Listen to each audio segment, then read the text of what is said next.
GST के सरलीकरण का श्रेय लेने की कोशिश कर रही है, ये समझना चाहिए।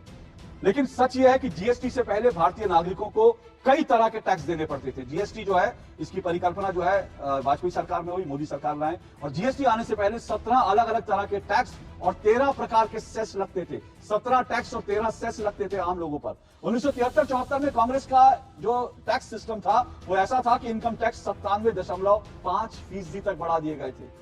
97.5% तक इनकम टैक्स जो है वो बढ़ा दिया था। इंदिरा गांधी की सरकार थी, कांग्रेस का रिजीम था। इंदिरा गांधी दरअसल मानती थी कि सामाजिक न्याय के लिए ज्यादा आय वालों पर इस तरह का टैक्स लगना ही चाहिए। इंदिरा गांधी इसे सामाजिक न्याय का प्रतीक मानती थी कि भाई ज्यादा आय कमा रहे हैं उनके ऊपर इतना इतना टैक्स लगाओ, ज्यादा टैक्स 97.5% टैक्स लगाओ। 1991 से पहले, ये मत भूलिए, नई पीढ़ी के लिए जानना जरूरी है, 1991 से पहले भारतीयों को रेडियो सुनने के लिए भी टैक्स चुकाना पड़ता था। अगर आप रेडियो सुनना चाहते हैं तो उस पर टैक्स चुकाना पड़ता था। रेडियो सुनने के लिए हर साल 10 रुपए की लाइसेंस फीस चुकानी होती थी। हर साल आप जाते थे, लाइसेंस रिन्यू कराते थे रेडियो सुनने के लिए, वो फीस आपको देनी पड़ती थी।